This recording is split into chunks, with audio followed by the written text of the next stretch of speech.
Welcome back to The Lover's Hole, where we're rereading the Aubrey Maturin books of Patrick O'Brian. We're in episode 59, chapter 5 of The Far Side of the World. You're with Mike. And Ian. And Ian is just about to catch us up. Thanks, Ian. I certainly am. Thank you, Mike. Well, last week, Stephen was getting worried about Diana's potential reaction to what is by now pretty old news, his apparent affair with Laura Fielding. Things got difficult aboard the Surprise. The Surprise became becalmed. They were running low on water. And meanwhile, Hollam's affair with Mrs. Horner, the gunner's wife, was being carefully watched by almost everyone. They're waiting for a coming explosion. And you might say that the explosion came as the feuding crew crossed the line. An electrical storm struck, took off the ship's bowsprit, and she's had to come in for repairs, Mike. So we're close in with the coast of Brazil. Right. That means this week, Stephen and Martin get their long-deferred chance to go botanizing. They're headed for the Brazilian jungle. Stephen's going to advance his addictive personality. The Surprisers are going to be racing to catch this US frigate, the Norfolk. And there are complications along the way, a prize in view, and the Horn to get around. What, Mike, could possibly go wrong? What indeed? Yeah, quite the chapter coming up here. Yeah. And, as you mentioned, Ian, too, we left last week as we closed chapter 4 with this beautiful cinematic description of Stephen and Martin in the Brazilian jungle. And now we rejoin the Surprise as she's carefully brought up inland, up the river to Pinedo for repair. And, this is that Mr. Lopez and the pilot that Alan had known from a prior journey here. So Jack is delighted that Lopez and Alan, the master who he'd sent ahead, have already started the repairs and estimates they'll be done in 3 days. He's thrilled. He's got Mowat and Pullings are out watching to make sure the Norfolk doesn't go by. And Stephen, learning that it's only 3 days, knows that Martin's going to be pretty disappointed because Martin had his heart set on, kind of seeing boa constrictors and jaguars, owl-faced apes, and this whole collection of local beetles he's hoping to assemble. And in 3 days, he probably won't get to do that. Lopez is going to be Stephen tells Jack, introducing him to a Peruvian gentleman who's crossed the Andes. And so Stephen's very interested to hear about how things are going in the rest of Latin America and about this terrain and the botanizing thereof. And Jack asks Stephen not to keep Mr. Lopez up late because he wants them up with the dawn. There's not a moment to lose. They don't want the Norfolk passing by while they're sitting there still. And we remember that, all these Brazilian speakers, the Peruvian visitor is going to be a Spanish speaker. So, Stephen's great company for him. That's right. And they have a great evening together, bit of social time. Lopez excuses himself early in the evening so that the Peruvian visitor can just sit with Stephen. And they're surrounded by animals and they're talking about their journeys and about botanizing. We have domesticated marmosets and a toucan and parrots. And O'Brian writes even something hairy in the background that might have been a sloth or an anteater. We would love it if it was a sloth or an anteater, right. Or even a doormat, but that it farted from time to time, looking around censoriously on each occasion. And this is funny. I think O'Brian reserves farting as an activity for only his most highly favored animals. Like I'm remembering the horse that was being driven by Babington and Diana in Post Captain. Now, some lovely vocabulary here as well. The Peruvian goes on and tells Stephen to use the mosquito netting because at the change of moon, the vampires do grow a little importunate. And Mike, we've got these two words here, censoriously and importunate. Censoriously means severely critical of others. And I guess that's how we all are when we turn and face the room, when we've had a little passing gas moment.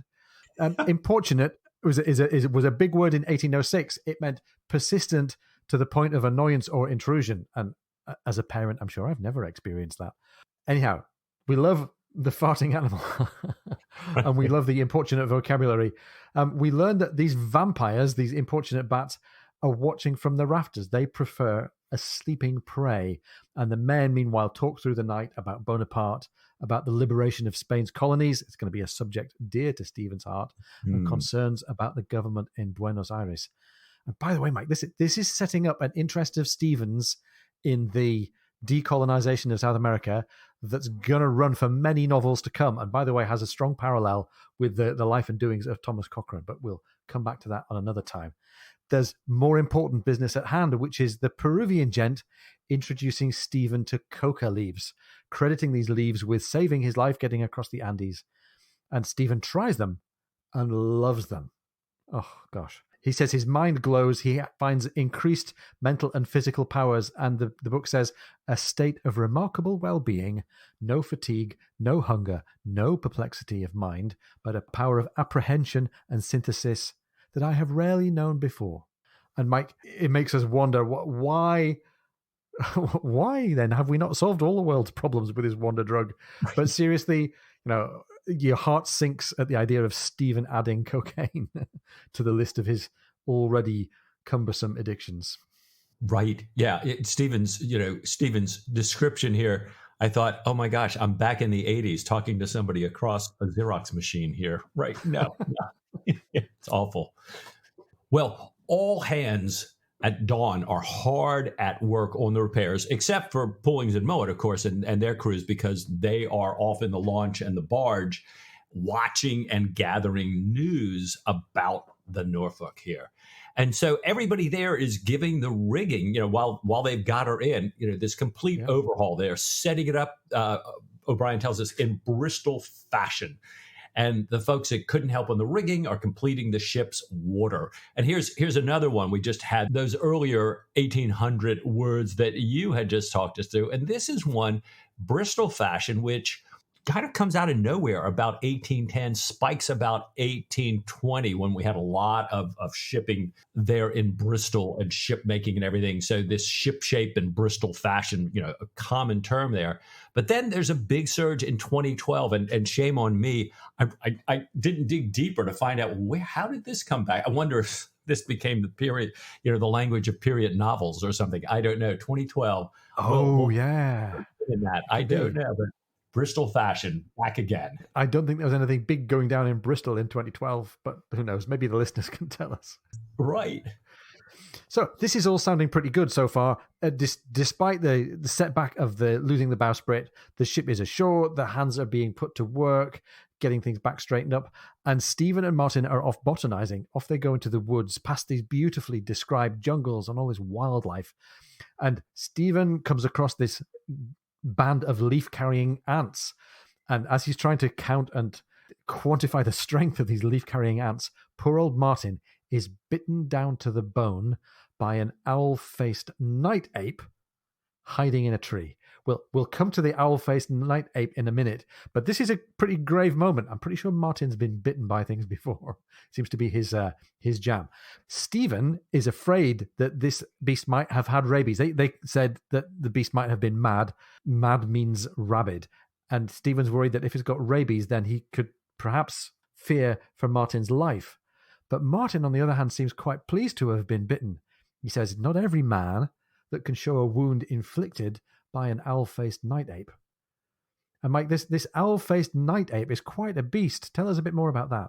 Well, it was fascinating. So, you can use Wikipedia is a great way to get here. And on hmssurprise.org/night-ape, you get a little link. For those of you who don't know about the gun room, what a source of information that is. So, monkeys and pictures and everything else. This night ape is actually a monkey. So back in these days, apes and monkeys often used interchangeably here. And it's one of the only truly nocturnal monkeys. Interestingly, also one of the few that's pair bonded, or in other words, monogamous monkeys. Kind of takes one mate and goes on there. And even more interestingly, one of the few where the childcare is done by the male. So, and adding on how wonderful this male is, while the female, is with the child for the short time that she's with the child primarily and feeding the child, the male shares food with his lactating spouse. All of these very unusual behaviors. And I couldn't help scratch my head going, we've got Stephen and Diana, we've got Hallam and the gunner and Mrs. Horner and all this. And so, I'm wondering, is this why, again, O'Brien has dropped in this particular species to bite Martin right down to the bone, and even Martin thinking about matrimony, as we talked about in a prior chapter here. So now I want to make sure we disambiguate this. This has nothing to do with Spider-Man's alter ego, the Night Monkey, in Spider-Man Far From Home 2019, even though Far From Home and Far Side of the World sound awfully close to one another. That might be a fun rabbit hole to go down. Wow, Mike. Wow. The Night Monkey is Spider-Man's alter ego. That's a brilliant find. Although probably not top of mind for a Patrick O'Brien back in 1983. Still, one for the fantasy fans out there. As they run back to the ship to try and get care from Martin and this wound from this potentially rabid ape, they meet two members of the launch crew. They meet our old friends, Awkward Davis and Fat Arse Jenks. You got to love somebody called Fat Arse Jenks. It's a great name. Right. Pullings out at sea has spotted, guess who? The Norfolk, going by under plain sail. So, in order to get back to Captain Aubrey as quickly as possible, he's dropped these two lumbering heavy sailors off in the jungle to lighten the launch as they make their way upriver without grounding. So these two guys are beating it upriver on foot. And Mowat also, we learned, had been unable to come up the river. And Mike, just at the moment when we're inshore and getting the bowsprit repaired, this seems to be the worst possible news. This is the one thing that Jack wanted to avoid, getting caught refitting, even a minor refit, as the Norfolk sails by. This seems to be the worst possible news. It can't get any worse than this, can it? Oh, right. That we can't get these small boats up and down the river with the Norfolk's gone by us. Right. This has got to be the worst news. Well, knowing that the Norfolk has gone by, Jack immediately shifts into high gear. And so everybody is working through meals. They get 10-minute breaks. They're working day and night. Jack kind of reaches into his own pocket, hires every carpenter he can get locally, to the point where they're kind of bumping into each other, turning around on the bowsprit there. And they now hope to sail, instead of on Sunday's evening tide, on Friday's evening tide. And, fascinatingly, this, the world of superstition in the sailors here, Stephen is very concerned because it's unlucky to sail on Friday. And Jack says, well, that doesn't apply here because on the one hand, they're not being commanded to sail on a Friday, and they're not voluntarily sailing on a Friday. And I thought, well, there's a great logical conundrum, right? So, but in other words, it's like, all right, we got to find a way to, get our ship's lawyer to get us out of this superstition conundrum. And it's their best chance of catching the Norfolk, because on that Friday is when the spring tide is going to be high and may well carry them down the river even faster than they came up. So Mowat and crew finally get their boat up the next morning, and now they're really accelerating repairs. Things are going very fast. They've got all their experienced men there. And with their help, the ship is ready even sooner than expected. And so Jack accepts Lopez's, delightful invitation to celebrate, because they've got some time between the finishing of repairs and heading down that evening to catch that evening tide there. So dinner and wine coming up here. This, again, seems like happy times. We know that all these people here are good company. They're all really well disposed towards Jack and Stephen. People are drinking and celebrating as Jack keeps watch on the time. The pilot, old friend of Lopez, the pilot is quite enthusiastic. He's drinking, he's singing sea shanties, learned aboard American and English merchantmen, one of the rare sort of explicit mentions for sea shanties in these books. And Jack hurries them along, even as the pilot is still asking for one more toast to St. Paul. He wants to catch the unusually high, fast-flowing river at this spring tide, and the breeze is also in favor. It's going to blow them rapidly down the river. And as they prepare to leave, Martin and Stephen are watching howler monkeys in a tree and wishing that this pilot, who's clearly quite well refreshed, could quieten down so that they can hear. The pilot, in full enthusiasm, takes the ship into the middle of the stream, continuing to loudly imitate wildlife. But we learn The ship was running surprisingly fast under topsails and jib when it came to a smooth but sudden dead halt on a sandbank. Presumably, no pun intended, with the surprise running surprisingly fast. And Mike, this cue what we all know has to happen at this point. Jack is out of the cabin. He sees how deep they are in the bank, and he goes into emergency action mode and starts giving out the orders. Well, we've run up against this before, haven't we, Ian? Yeah, we have. I mean, we've had the Polycrest aground back in Post Captain in this action at Chaulieu at the end of, or at the climax of Post Captain.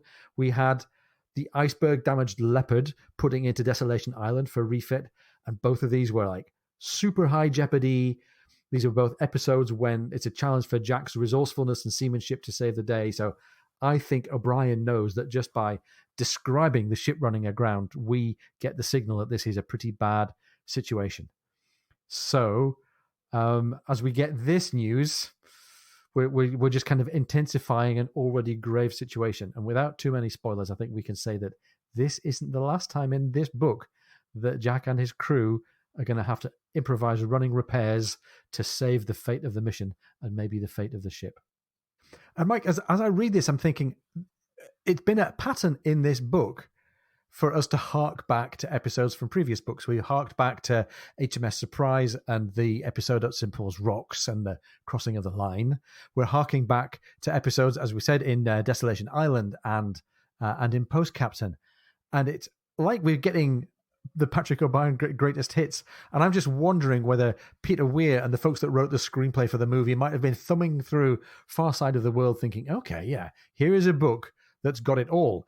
Even though this particular episode doesn't find its way into the movie, it might have played a part in them deciding to bring in Far Side of the World as the vehicle for translating into a movie. And we still, in this book and in the movie, we've got these themes of man versus nature just as important as man versus man. And they're really helping to make their storytelling really compelling. Yeah, for sure. I mean, this thing is, and we're just kind of kicking off right here, but it really, I'm taking how some of this reads like an action, scene, reads like we're beating decorders, but we're not beating decorders against the enemy. We're beating against nature, against all these obstacles and everybody having to pull together. We keep coming back to that again and again. It's fascinating seeing, different ways in which the movie and the books kind of bring those actions to bear and being very, very, even though they do it with different stories within this book, they both do it in a very compelling way, and they do it in a way that brings out the best of some of what we love about this canon. Yeah, that's a great point. So they cast the lead to look for deeper water on the sides. Jack's sort of instructing them, thinking, if it's deeper on the sides, perhaps we can just kind of slide her off. But they find one. And so they look behind her, and the report comes back. O'Brien writes, "By the Mark Twain, sir," said the quartermaster in a shocked voice, and barely that. So I couldn't help but, as a good American, and he's known so well, by the Mark Twain, we've all, that brings up Samuel Clemens, who was himself a former riverboat pilot. And the Mark Twain, actually 2 fathoms, 12 feet. That's great for a Mississippi riverboat, flat bottom with a paddle wheel, but not great for a ship of the line, or even one as small as Surprise. So not good news. And O'Brien goes on to tell us that the stern is unusually low in the water. The rudder probably is now unshipped. And Jack is immediately sending out the boats with anchors for them to try to pull themselves off. And as he's doing this, he sees the pilot has slipped over the side into the little boat with his man, and they are paddling furiously to get away. So I think they realize what they've done, and they're getting the heck out of Dodge City, probably just as well. Jack has the water started over the sides as the cables are let out, and they're paddling furiously into the wind against the tide to get these boats and anchors and cables out there, knowing that this tide is going to drop 30 feet, and they had already in 10 minutes lost 5 inches. So they drop the anchor and then the kedge to kind of anchor the anchor in place. but they do it in what O'Brien calls the first tolerable place. So as soon as we find a place, drop this down, knowing if we miss the tide, we're done anyways. Everyone runs to the capstan, and they start to pull it in. They're kind of getting it very taut as the boats are coming back on board the Surprise. And, smaller men replacing larger men, and Jack explicitly, pushing Stephen out of the way, saying, I'm heavier, let me have at that. Heave and rally. And, this is where, for me, again, it's like beating to quarters here as they're hitting this capstan. Totally. It's very, very tense writing. We get it written out for us second by second in the text. Then the sound of the pulls came faster. Click, click, click, click. The cook cried, "We're off!" And some of those who had not found room at the bars began to cheer. But it was the anchors that were coming home. So all they're doing is pulling the anchors in now. Apart from settling a little deeper into the mud, the Surprise had not moved, and by now the tide had dropped 2 feet. "Belay," said Jack, straightening from the bar. And hopefully undeterred, I think Jack's ordering pullings to find hard land on the near riverbank to set the cannons back down so they can float her at the next tide. But I think he's also got a bit of realism in his brain as he's thinking, or at the top of the next spring tide. Oh, God send us a right height of flood tomorrow. Yeah. Oh, jeez. Yep. We're with you, Jack. We're with you. Absolutely. Oh my gosh. And here it is. It's I've come all the way to the far side of the world to catch the Norfolk, and now I'm aground up this river in Brazil as it's flying down, running past us here. And in classic O'Brien style, we're waiting. Okay, well, what happens next? What do they do? What happens to that? What we get now is we're way ahead. Stephen is writing to Diana, talking about what's happened over the last 2 weeks, about how, sometimes she doesn't think much of Jack, but that he has to tell her that, over these 2 weeks, Jack has, O'Brien writes, a certain heroic quality, a certain greatness of soul. Oh, man. So, I think just like you pointed out earlier, this is it. Every time we recover from one of these near shipwrecks, one of these scenes, it's like, yes, this is heroic action here. This greatness. Yeah, it is. And I guess one of the differences is that this time it doesn't represent big redemption for Jack. I think he was already in pretty good shape, and he was already cleanly our hero. But it's great that Stephen still sees this in his friend and still acknowledges it. And I think Jack's fears really did come true. After the drunken pilot had run the ship so solidly aground on the sandbank, they had to wait for the next change of the moon to get the Surprise off, as the Norfolk had added 200 miles a day to her lead. That's a big old run, 200 miles from noon to noon. And Jack, we learn, never cursed, hardly ever rebuked anyone, and this coolness, this real controlled composure, shocked the men. All of them, including Stephen and Martin, worked extra hard. The text says, as meek as schoolboys under Jack's eye. And after the unskilled work was done, Stephen and Martin, whose arms and legs were no longer immediately useful, got to go back ashore and botanize, seeing lots of curious beetles, having a boa constrictor drop on them from the trees. Martin is such an unlucky soul when it comes to encounters with wildlife. He's trying to examine this snake as Stephen tries to keep them from being killed like Laocoon. And Laocoon is a Trojan priest who was killed along with his sons by 2 sea serpents after warning the Trojans against the wooden horse. Timeo danos et dona ferentes. I fear Greeks even bearing gifts. I'm just showing off there that I can remember the quote. Well done, sir. We're going back to the War of the Iliad, which we've been talking about in this book. But Homer, in fact, never mentions him. However, Virgil's Aeneid is a classic that tells a version of this story of the Trojan horse. Gosh. Well, it's Stephen. He's writing all this about Jack, and then we we get our little enthusiastic addict who goes on to tell Diana about his cocoa leaves, and hoping that they may help him throw off this laudanum, which he says, as you might remember, dear, from time to time helps me go to sleep, which we remember he promised Diana he was not going to take anymore. And he even sends a few leaves in the letter for her to try out. Do not try this at home, ladies and gentlemen. This is no longer done. But so Stephen has sent Diana some cocoa leaves. And then he goes on to explain that they got free at the next high tide, but they lost an anchor and they spent so much time trying to find it that then they had to wait for the next high tide to be guided downriver, and that Mr. Lopez, not the pilot this time, has just arrived to guide them. And is also going to post Stephen's letter. And it's interesting that Stephen says to himself, he's written this, that he's going to post this letter. And he says, or is he? And then Stephen rereads the letter, and O'Brien writes, the tone was wrong, perhaps offensively wrong. It assumed that there was no difficulty between them, and the awareness that this assumption was unwarranted gave the letter a falseness, a grating artificiality. He slowly crushed the paper in his hand as he stared out over the river at the elegant little ship swimming there in the fairway well this side of the wicked island.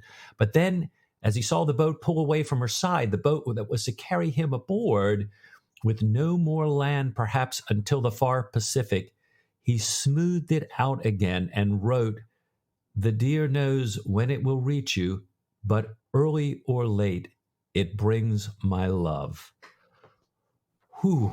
So, boy, this more introspective Stephen really kind of examining himself and really still worried about this relationship and kind of wanting to say, even though, there's this continuing falseness that he thinks about in himself, and when he has to tell things that aren't the whole truth and everything, he still does not want to lose Diana's affection and wants to tell her how much he loves her.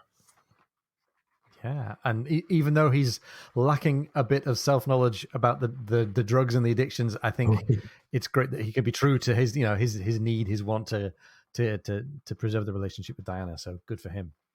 Well, if Stephen's in the mood for introspection, perhaps we're in the mood for introspection. Maybe now is a good time for a quick introspection break.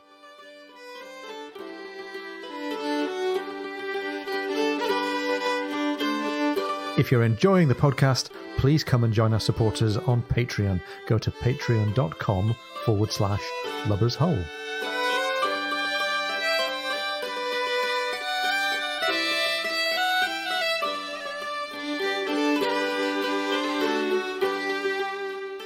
Hopefully we've all done a bit of introspection there over the break, reached out to tell the ones that we love them. And now we're ready to rejoin the Surprise. Ian, where is she now? Well, Surprise is 16 days sailing behind the Norfolk, which doesn't sound like very much, but it's 2,000 miles of deficit. Wow. Jack knows that he can't push her too hard because once they get round into the southern Pacific, there's nowhere to refit. So he's actually grateful that he has Pullings and Mowat with him so that they can join him in driving the ship. It says night and day with equal determination and energy. They're really glad, I think, to be closer to this blue water sailing, to be clear of the land, to be working to keep the ship looking good. But the wind is not any kinder to them. And this raises a problem in the mind of the crew. We learn many a wry look did Hollam's back receive, the back of a wind-eating Jonah, for all his successful cruising in the gunner's private waters. So, Mike, that we are often moving again, but all is still not well in the family of the Surprise. No. And Jack has a bit of a remedy for that. Here, he's keeping the Surprises very busy. As you said, they're keeping up the ship, they're practicing gunnery, and O'Brien tells us there were two chief reasons for this steady preparation. The first was that Jack Aubrey thoroughly enjoyed life. He was a cheerful, sanguine disposition. His liver and lights were in capital order. And unless the world was treating him very roughly indeed, as it did from time to time, he generally woke up feeling pleased and filled with a lively expectation of enjoying the day. Since he took so much pleasure in life, therefore, he meant to go on living as long as ever he could. Jack, I hear you. I'm joining with you. Amen. Yeah. And it appeared to him the best way of ensuring this in a naval action was to fire 3 broadsides for his enemies too, and to fire them deadly straight. So Jack is thinking, I like life. I want to keep alive. So my crew's got to be really great gunners. And the second reason, writes O'Brien, closely allied to the first, was that his idea of a crack ship was one with a strong, highly skilled crew that could outmaneuver and outshoot their opponent, a taut but happy ship, an efficient man of war. In short, a ship that was likely to win at any reasonable odds. So loved this description from O'Brien. It's great, isn't it? It gets back into the heart of what makes Jack Aubrey tick. And he's reminding us, and this is a bit of a Patrick O'Brien trope with this phrase, a taut but happy ship. But this we've come to know is what Jack really, really prizes. And being on the way to getting a happy crew and being out in the ocean doing blue water sailing feels good for Jack. They get into this regular cadence of the day that O'Brien loves to describe to us. The ship is in good shape. The young gentlemen are well educated. Martin is classifying all his coleoptera, all of his beetles. And Stephen is helping, but also attending to the sick bay. He's running on deck from time to time to spot birds and whales, so everything seems to be right in the world. But a couple of things going on in the background, in the context of this family. Stephen hears about and starts to become tired of his assistant Higgins extracting illicit fees from patients and, as Stephen would say, practicing upon them, deceiving them. So Stephen, decides to care for all the patients himself. He restricts Higgins, at long last, about time, Stephen, restricts Higgins to just doing his teeth-pulling stuff, at least officially. And the second thing that's brewing aboard ship is that Mrs. Horner comes to see Stephen. She's pregnant. She knows that Stephen knows it could not be by her husband because he's impotent with her. And she's afraid that Horner will kill her when he finds out. And Mike, this is a really grim moment for Stephen. He's asked to help her to do away with the child. He absolutely will not do with that. We've heard him deal with that kind of request in the past. But he does feel her distress and her disappointment. He tells her, by way of reassurance, that 1 in 10 pregnancies end in miscarriage and tells her to come and see him every week.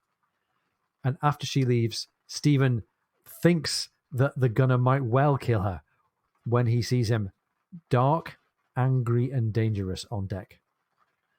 And Mike, this is really grim, really dark, but it's juxtaposed with all of this otherwise kind of lightness of mood amongst Jack and some of the crew. And it's juxtaposed as well with the idea a couple of moments ago about Stephen and Diana's marriage being at risk. And I think maybe this terrible situation between the Horners and Holland at least offers the perspective that for Stephen and Diana, one thing to hold on to is that they could be much worse. Yeah, somebody could be about to get killed. And Mike, this also comes after the spectacle of this very destructive jealousy that we saw between Charles and Laura Fielding.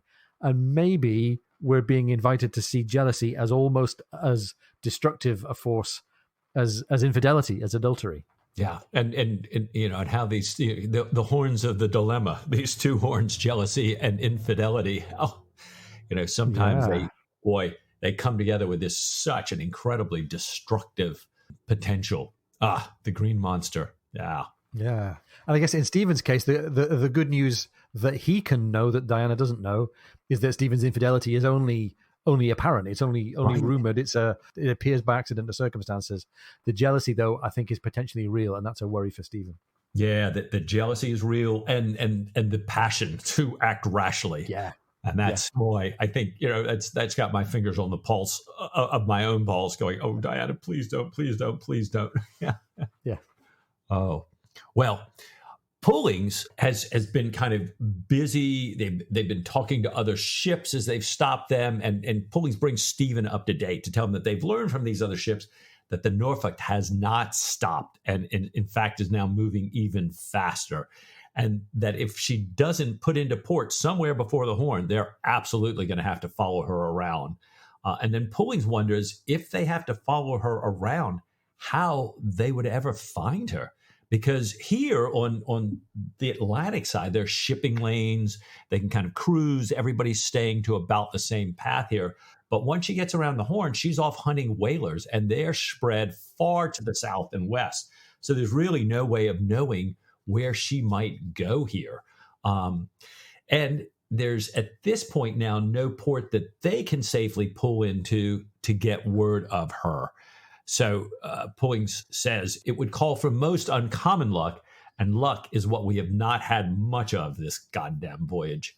So Pullings, I think, a bit down here, perhaps some of the rest of the crew a little bit down, that after all they've done to get the Norfolk and to be in a great position, it's starting to look a little more hopeless here. Yeah. And as Pullings invokes luck, we Yeah. all kind of naturally turn, I think, to Jack. Let's think about Lucky Jack. How's he doing? And as they go for weeks on end not seeing any ships, Jack comes back to his famous recurring dream, this dream that we've heard about many times in previous books, of him riding a horse that keeps shrinking until everyone's looking at him with contempt as he rides, dragging his feet along on the ground. So Jack's luck and his good spirits are starting to fade, I think. The weather, too, is turning cooler as they head south, and meanwhile, Jack is pleased that the little midshipmen, the squeakers, are making good progress in their Latin and their Greek. They're taking noon observations. They're fixing the ship's position. He invites these midshipmen to eat with him every day, and we think that maybe Jack's doing for the youngsters what, in hindsight, he wishes had been done for him at their age, with the care and the education and the bringing them on. They're running low now, though, on private stores, and everyone's eating ship stores. Everyone's eating salt beef and hardtack. Right. Martin, though, stays on as a sort of habitual dinner guest, and from time to time he's regaling Jack with stories about what he's seen, like seeing his first jackass penguin, and still managing to be complimentary about the excellent salt pork. He was nice about the bloody goose pie, and he's being nice as well and diplomatic about the salt pork that he's having to eat. Right. It is fascinating to see, the little things that Jack is taking pleasure in, even as we know from Pullings and others that this is not going the way they want it. They're finding little things to take pleasure in. Martin and Stephen, they keep going further and further south, so it's getting cooler and cooler. The wildlife is changing, the weather's changing, the seas are changing, and Stephen and Martin are getting up early and earlier. They don't want to miss anything. And Calamine runs down early one morning and reports excitedly that there's, in Calamine's words, a huge, great, enormous whale alongside. And they run up, and sure enough, it is a big sperm whale. It's keeping up with the ship, just coming right along the side of it. A biscuit's throw away, O'Brien tells us. And it's just blowing and breathing and blowing. And Alan calls it an 80-barrel whale, maybe 90. So this is one of the ones that they would love to have caught. And, Stephen's kind of wondering, it's just staying right there with the ship like that, and says it's probably old, deaf, perhaps even blind. And they're just, you're looking at this beautiful whale, they're, regarding it, and some Marine officer fires a gun at it, and the whale dives. And Stephen turns completely away because he doesn't want to see this, kind of this murderous look on his face that he has for this Marine officer. But just when that scene might have gotten a little more tense, Mrs. Lamb, the carpenter's wife, comes running up looking for Stephen and asks him to please take a look at Mrs. Horner. Stephen goes down. Mrs. Horner, the gunner's wife, is doubled up in her cot, and the gunner is distraught. He's in the corner.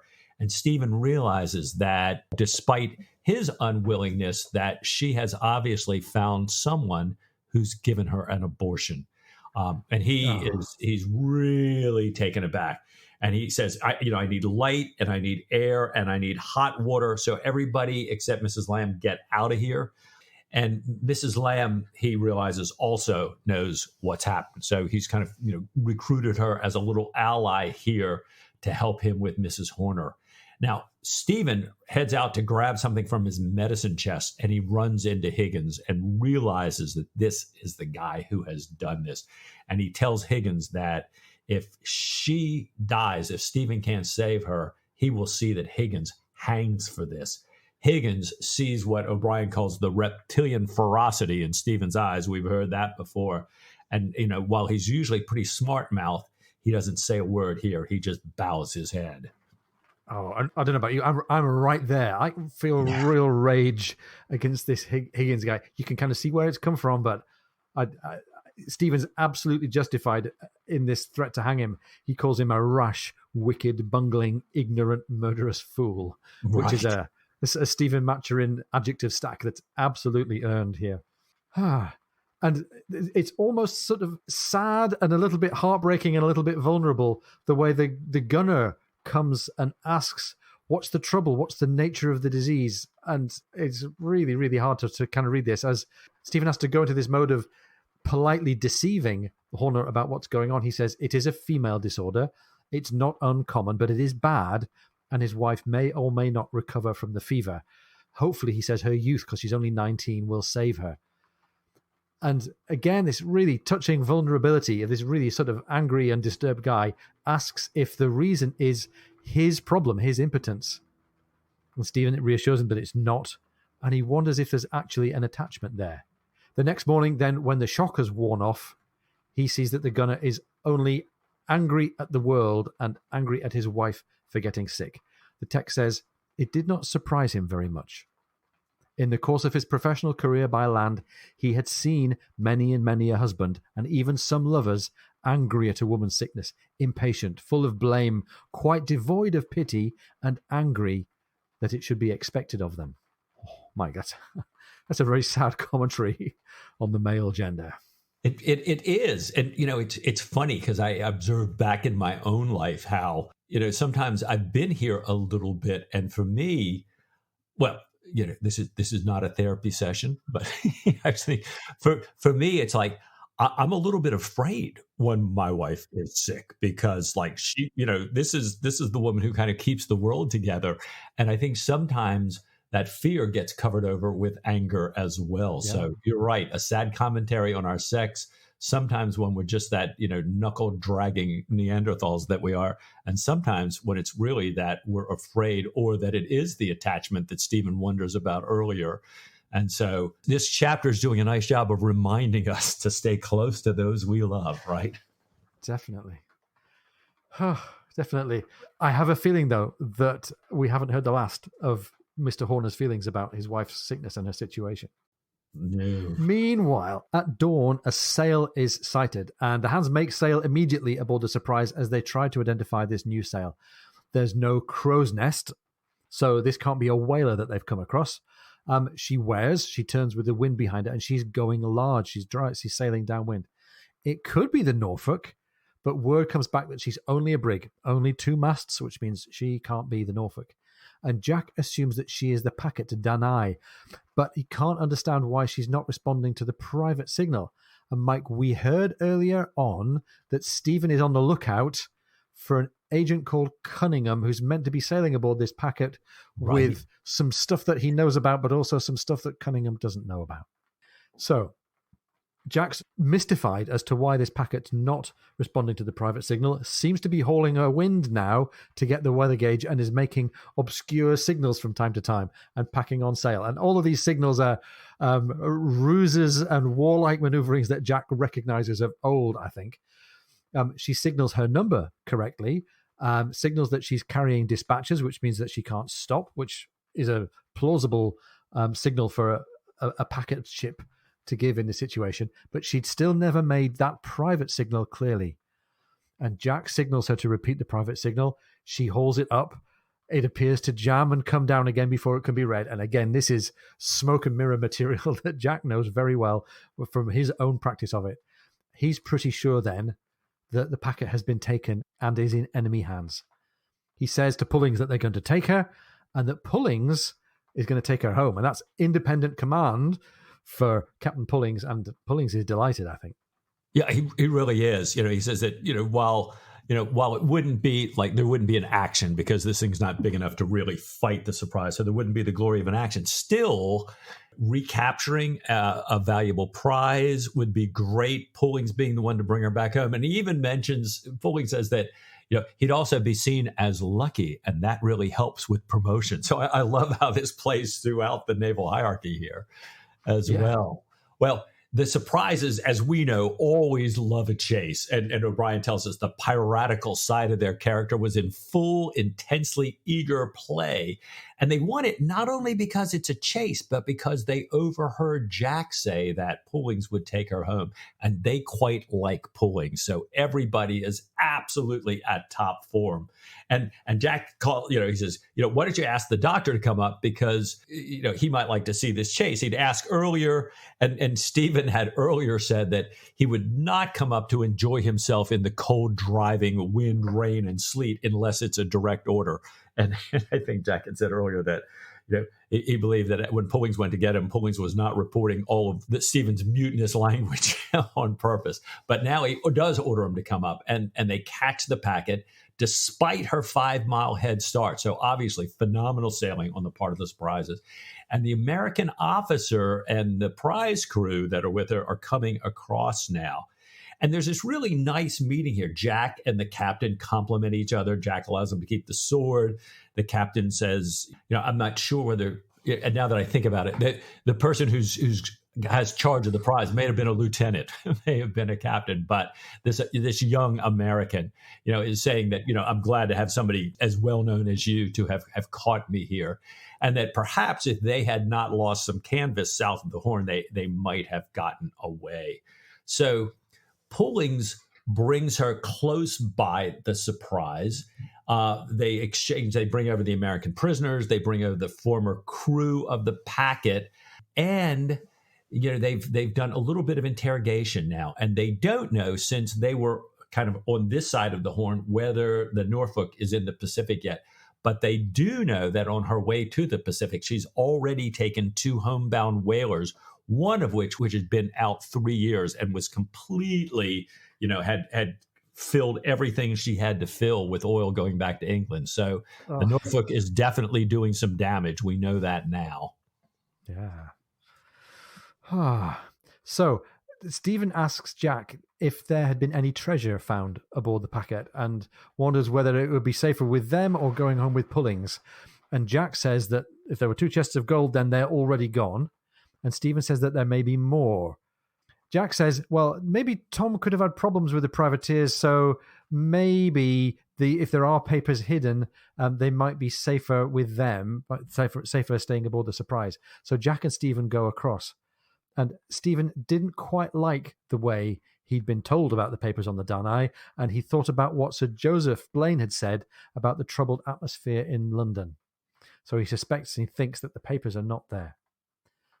Jack, however, shows him that he's been looking on the wrong side of the ship. Stephen forgets that when you're facing aft, starboard is now on your left hand. Following the instructions, they find this concealment. A large chest drops out and it cracks open, filled with banknotes. And bless him, earlier on in their career, Jack would have gone, wait, what? Hold on, money? Where's all this coming from?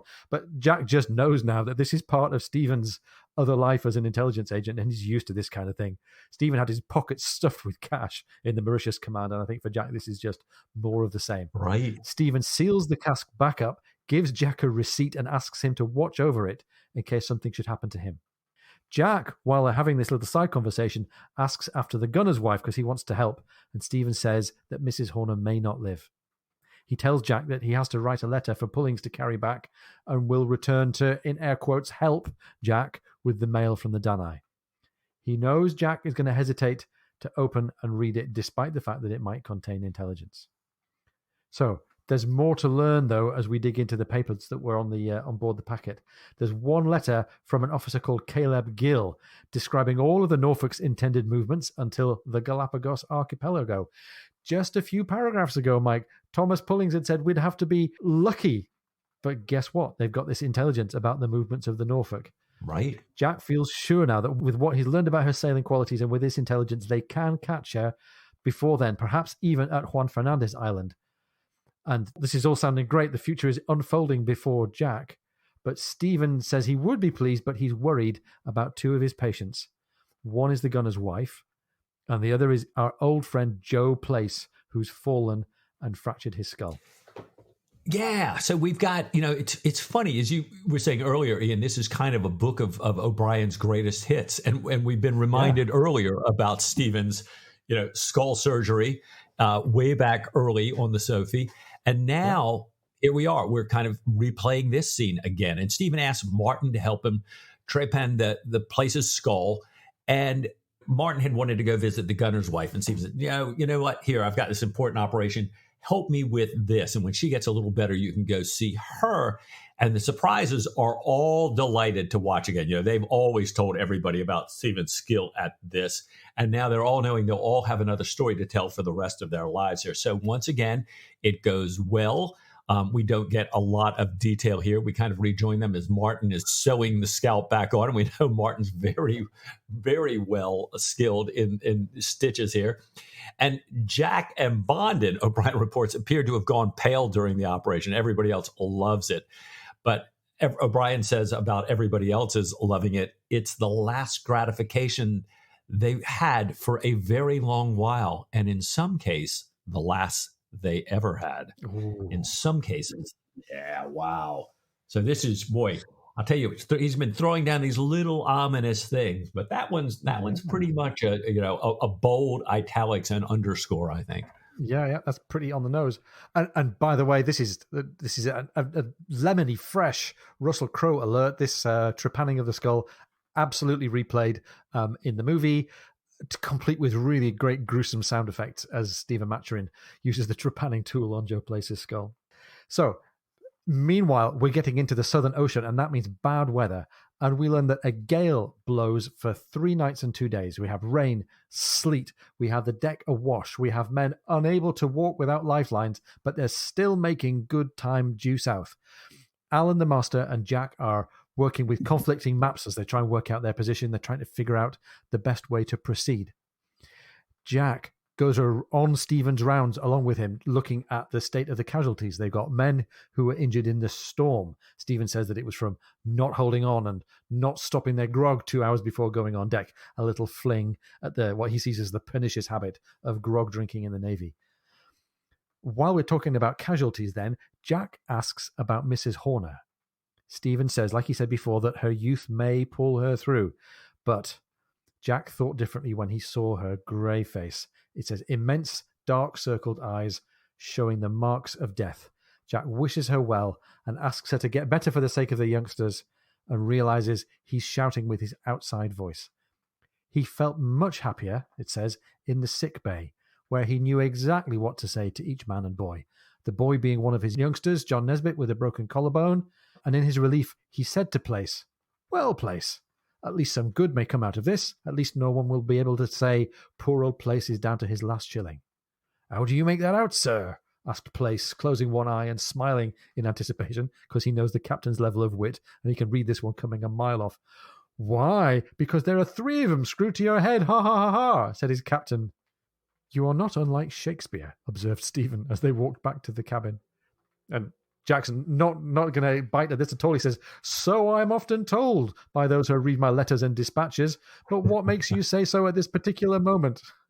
"Because," says Stephen, "his clowns make quips of that bludgeoning, knock-me-down nature." So, classic Aubrey dad humor here. And Mike, there's a little tiny, I think for me, a little tiny reach out to the film. In the movie, we have Jack visiting the sick bay to see Lord Blakeney, who's got his terribly injured arm, who's pale and sickly, right, and we wonder if he's close to death. And I've got a real strong recollection of Russell Crowe's superbly acted awkwardness and discomfiture as he's faced with this boy who's really badly injured and whose life is in danger. And I'm sort of reminded of that as we read about the difference between him chatting away to his shipmate Joe Place versus him looking at the deathly grey face of Mrs. Horner. Well spotted. Well spotted. Well, Jack, invites Stephen to play music that night, and they discuss the American who's come aboard. Actually, these 2 young Americans, one of whom is related to Captain Lawrence, who treated Jack and Stephen so well in Boston, who later captured Mowat and was so good to him and came to tell Jack about him. And Jack intends to take very good care of this young American related to Lawrence and his midshipman who's coming with him. And he's invited them to eat in his cabin. And so he asks Stephen if they can forego their toasted cheese that night, since they're all down to ship's rations. That toasted cheese is the last little thing he has, that's a little special, and he wants to save it for dinner with the Americans. Thank you, Jack. That's very kind of you. And they're playing away, and Stephen now falls asleep while he's playing. So I think between the laudanum and the cocoa leaves and all this work in the sick bay, Stephen is now exhausted. I think Jack probably gets him up. Stephen heads to bed, and Jack heads up on deck wearing a sweater that Sophie made for him. And I love O'Brien's description. O'Brien says, "It's still full of warmth and love, though somewhat mangled by Brazilian mice. And he's wearing it under this great jacket and sweater. But he finds when he gets up there that they've traveled far faster than he expected, much faster than they had on their dead reckoning. And he does not want to run up against Staten Island, which should be somewhere around there. So they start all these soundings, which are continue when Mr. Allen comes up to kind of take his watch. And Jack stays until he's sure that they're sailing away from this lee shore and then heads back to bed, but comes right back at dawn and realizes that the same way that Jack kind of stayed on for longer, the master has stayed on as well and has not gone to bed. And so together, they then, given the way the seas are now, the winds are now, they start plotting the way around the Horn, because right at this moment, they've got a nice, favorable wind that's come up. Yeah. And I'm sure that the Americans aboard ship are not confused at all by the fact that this particular Staten Island is down in the southern extremity of South America and not one of the 5 boroughs of New York City. But anyway, that's another whole other thing. Although I'm sure there are real estate agents who played upon that difference. Yeah. Oh, outer boroughs, you don't know outer boroughs. Steer clear of the outer boroughs. Stay with Manhattan. That's right. So the dinner's a little bit more constrained. The young Americans are more different than Jack had expected. So it's not one of those completely companionable dinners like I think he remembers in situations like when he was with the Americans back in Fortune of War. So he walks the deck afterwards and he sees the Horn in sight. Not so much land as the world's grim end. A tall blackness on the rim of the sea that continually flashed white as the rollers broke at its foot and dashed far up the towering rock. And this is a great description, very poetic. Almost everyone on the ship comes up to take a look. Martin is delighted because he can see the Pacific. Jack tells him that some people call it the Great South Sea until you get back north of the 40th parallel. At all events, sir, said Martin, what lies beyond is the far side of the world. Another ocean, another hemisphere. What joy! Well, Mike, this is a Patrick O'Brian book, and nobody can say, what joy, our destination is in sight, without incurring some kind of blowback from the authorial hand of fate here. Right. Well, Stephen's wondering why everybody is just working so hard to be sure that they round the Horn today. And Jack explains that the weather right here could change at any moment. And if they get a southwest wind or a strong west wind, that could really bar their way getting around the Horn. And sure enough, almost as they're talking about it, the wind dies and the southwest wind starts at the beginning of the graveyard watch. How's that for ominous, right? What watch is that? The graveyard watch.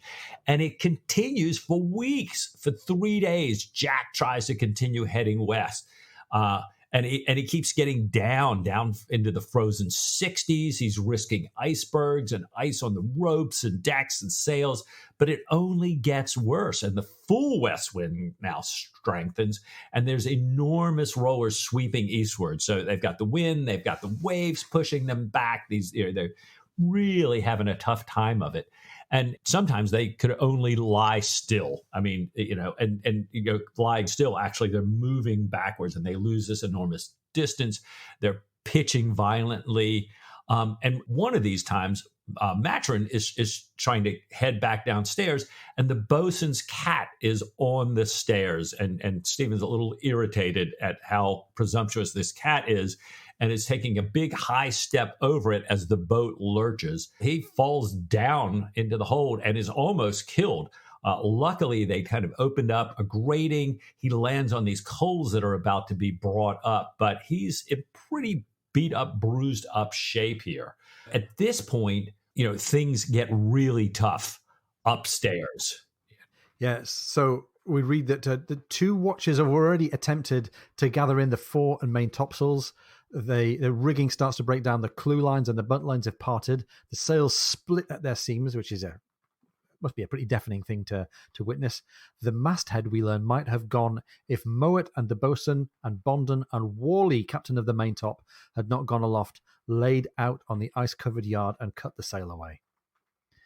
And Mike, William Worley is is a character in the movie as well, and he has a similar escapade to what we're about to hear about, although in a different context. Wally is aloft, and he's working away to cut away these ragged sails, and he falls into the sea. And we lose more sails until the crew working in waist-deep water manage to secure everything, and they can start repairing the rigging and carrying injured shipmates below. And this tragic accident to Wally is echoed in the movie. Mm. So they're going to lose some men. Some men are going to lose limbs. Jack is losing some nails as they have this really intense physical fight with the weather and with the storm. They've made some progress, but these men are always wet and always cold. Scurvy is starting to set in. Spirits are low in general, and Jack, the keeper of high spirits aboard, is always either on deck or dead asleep. All of the private stores have been eaten or destroyed. No more cheese. Stephen missed his evenings and dinners with Jack and is in pain and still on the defensive about Diana. He's filled with premonitions, ill dreams, and foreboding. And he was trying to compensate for this with laudanum by night and coca leaves during the day. Stephen, is spending a great deal of time with Mrs. Horner.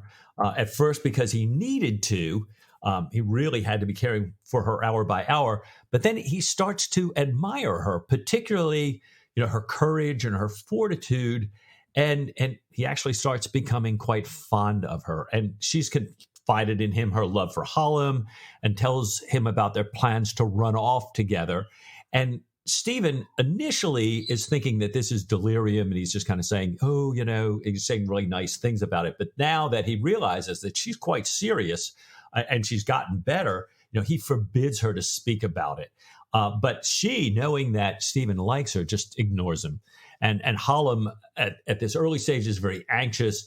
He's really working at trying to learn how she is. The youngsters realize they see this, so they're always asking Stephen and relaying it to Hallam.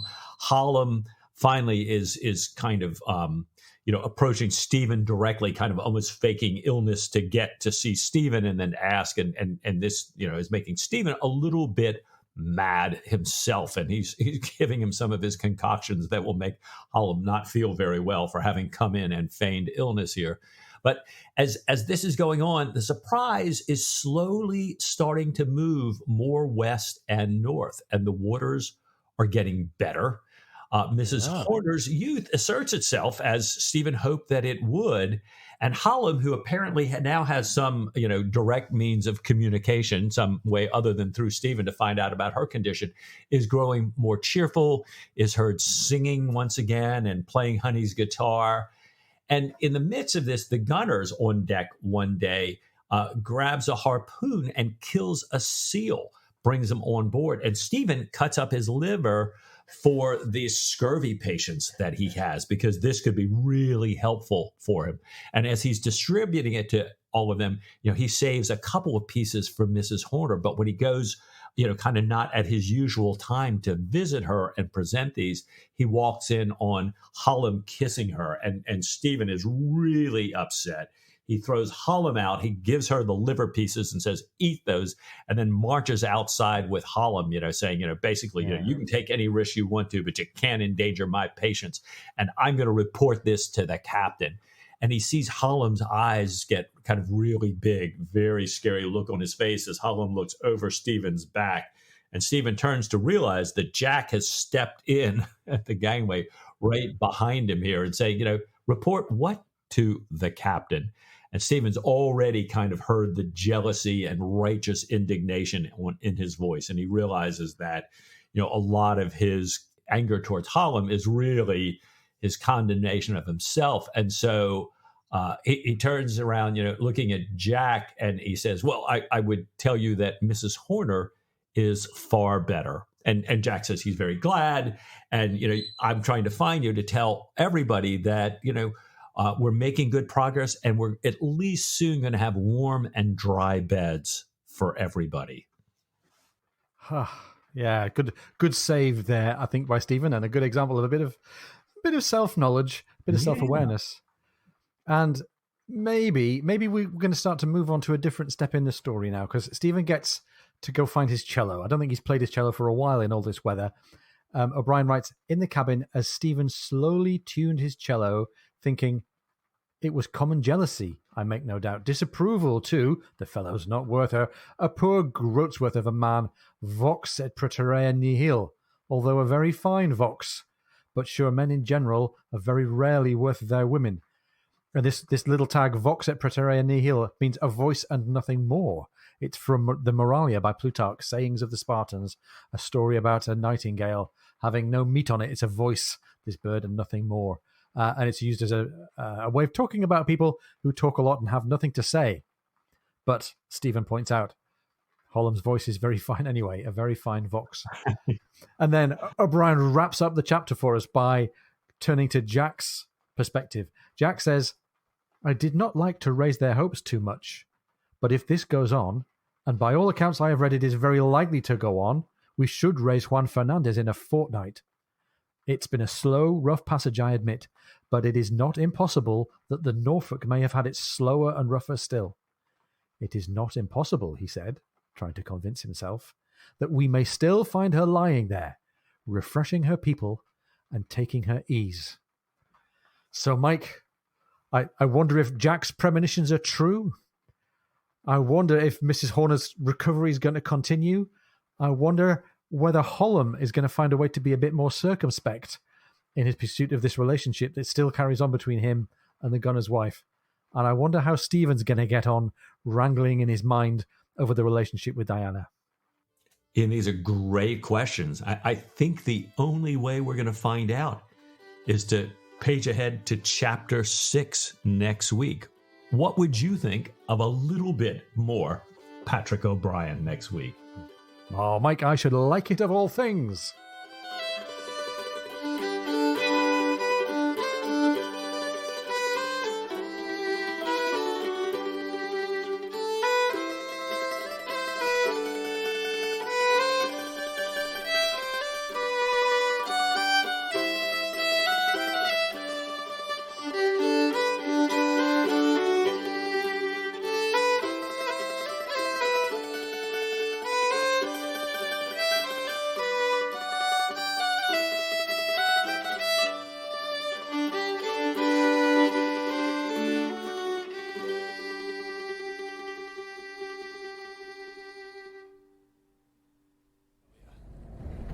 Devil's in a wheel of that there phantom ship.